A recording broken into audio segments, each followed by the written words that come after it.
today. I'm going to start here by going through a number of different slides just to give everybody a high-level overview of our product, AgileField. So bear with us here. We're going to go through a few slides, and then we'll take a deeper dive when we get into the actual product. Again, from a high-level perspective, the main features and functionality of the platform include scheduling and dispatch, field mobile application, work order management, meaning any longer-term or multi-day projects, anything that's on a recurring basis, so like preventative work and things like that, and then any one-time break-fix type jobs as well. Customer engagement, we do have a customer web portal and then also a branded application, but we also include there any automatic notifications that are going to send out to customers. Inventory and asset management, we can track within the system whether it's your own internal equipment or inventory or that belongs to your customers. And then integration and analytics. So we can integrate with a number of different platforms. I'll turn it over to Jeff in a little bit to discuss that a little bit more in depth. And then analytics is going to be all of our standard reporting functionality and custom reporting as well. Some of the basics here, we are a cloud-based system. We are also available in a disconnected offline mode. So if you are a company that works in poor cell areas often, maybe a mine, or maybe you work on medical equipment where you have to be in offline mode, our app will work fully connected or fully disconnected and then just re-upload that information when we get back to a connectivity area. We can manage user permissions within the system and then also play nicely with any tablets, laptops, smartphones, or computers. So it doesn't matter if it's an Android, Windows, or iOS device. In terms of the customer engagement, we do have a customer web portal that you can choose to extend to your own customers. We also have a branded mobile application, so whether you want them to interact with you on the web or on the mobile app or let them decide, those options are available. They can get on there and view any equipment that they might have on site that you service for them, any job history, and then real-time progress, so getting updates as things are happening through that portal, and then also easily request new work. So again, they can choose to interact on the web portal or a mobile application, so whether they're using their desktop computer, a laptop, or their cell phone on hand, there's a lot of different options there, a lot of upsell opportunities for you. In terms of communication, we do have automatic text and email notifications that we can set up to go to your customers. These are highly configurable, so if you don't want to communicate in certain statuses, we don't need to. It can differ depending on the type of work that we're doing as well. But we see a lot of people use that for things like in transit or on-site alerts, any custom templates, so like work orders or any invoices, and then even some completion surveys. So a little background on how that works is we're seeing a screenshot here of the mobile application with a bunch of different job statuses. So as people out in the field are updating that status to something like in transit or on-site, maybe then we deploy a text message to your customer saying, "Hi, Bob, Jeff's on site to do this job number 1234. Another example of that might be there's a screenshot here. It's just an HTML template, so that's something that we would help set up for you. It can include logos, pictures, signatures, any line items, or any form fills that you might want to extend to your customers. So the example up on the screen here is just like a work order completion template. But again, this can look like whatever you have now or your desired outcome. It is just HTML. In terms of schedule and dispatch, we do have a number of different options to accommodate different processes that you may have. The simplest way and most commonly used is just the drag and drop feature. So if we look at the screen here, there's a bunch of jobs up top in that table view, and then a bunch of users down below that we can schedule to. So the easiest way is to just grab one of those jobs up top and then schedule it down to a user below. The next way that we can do it is with a map view. So we'll see this little map is popped out on the screen here. And the way that works is it is typically used in a dual screen scenario. So if you have dispatchers with 1 or 2 monitors, they can use it either way, and they do work in tandem. So what that means is if I were to highlight a job in the table view here, it will highlight it on the map. And then if I were to highlight a user on the map, it'll single out everybody else and show just that user that you want to schedule to in the table view. So it becomes a lot easier to schedule based on proximity if that's your desired way of doing things. The third way is to auto schedule. So we have a number of different criteria that our scheduler will go through.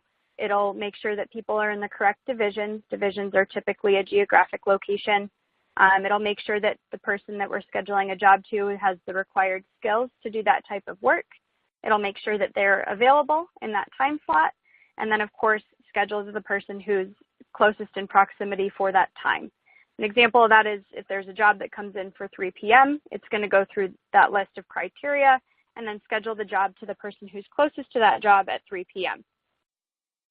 Just some of the basics here. We can filter down by customers, divisions, projects, and more, so this is a pretty dynamic screen. And then the different colors down below that we're seeing are going to indicate the different job statuses. So it becomes very easy to get a real-time view of what's going on in the field. In terms of the mobile application, I'm going to go over some of the major features here, and of course we'll jump into that once we get to the actual product. Time card capture, so there's a number of different ways that we can track time from a cost or price perspective within the system. Create new jobs, so we can enable your people to actually create new jobs straight from the field without having to go back and forth with dispatch. This is a feature that we can turn on or off. So something to note as we go through things today is if there's something that wouldn't be of use to you, it doesn't necessarily need to show up there. There's a number of different things that are going to be driven by feature flags, so it's a simple turn on, turn off, and that's a good example of one of those things. Automatic notifications and alerts. So this is not only for the customers, but for the technicians as well. So they're going to get notifications when they get, a new job scheduled to them, maybe when there's a time change on a job, something's rescheduled, if they need a gate code and things like that. They can manage material inventory and then also manage equipment straight from the mobile device. Something that makes that really simple is the barcode scanning feature. So that just will tap into the phone or the tablet's camera and enable them to go ahead and scan something to easily add it to a job or add it back to their vehicle, take it out of a warehouse, things like that. Photo and document attachments. So this is going to work back and forth in real time with the back office. So if there are documents that are attached in the back office, they're going to be viewable from the mobile device in real time. And then as photos are taken out in the field, it's going to be viewable on the job in the back office as well.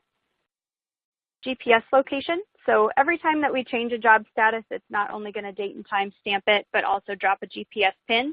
So it's always auditable from that perspective, and you'll know where people are when they hit those different statuses. It also enables us to provide driving directions.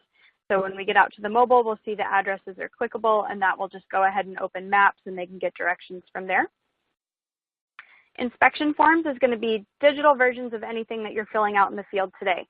So we would take anything that you're filling out today, whether it's 2 questions or 3 pages, make a digital copy of that right on the mobile device, and that way we're eliminating that double entry. We're hopefully minimizing or eliminating any errors that are commonly made, and most importantly, saving time for all people involved. Lastly, customer and technician signatures. This is a feature we can turn on or off or make required or not required depending on your process. So we can go ahead and in real time collect customer and technician signatures with date and time stamps there as well. In terms of inventory management, we can manage inventory between a number of different distribution centers that you might have, warehouses, vehicles, and track that movement there. We also can track reorder levels and set up low inventory alerts, and then manage serialized or non-serialized materials. So anything that might be in bulk or anything that you might have barcoded, we can manage both of those within the system. And then also any assets that you have. So anything that you're going out and using to service for customers or that you're servicing on site at their locations, we can track any of the work performed against those things and then any materials that might have been consumed on them as well. From a reporting perspective, we do have a number of preloaded core business reports, anything that you'd expect to see from a management or operations standpoint. But we can also create custom reports and dashboards. We can automate the scheduling of those reports. And technically speaking, we do have a virtual private data warehouse. All that really means is that it's going to have no impact on performance in the field. So if someone's running a crazy long report, it's going to have no impact on Fred who's trying to work out in the field. And it also enables us to utilize any analytics system you might have already. So if your company is already using Domo or Tableau or Power BI, something like that, we can go ahead and point it at our data, and that way you can continue to consume the data in a way that you're used to.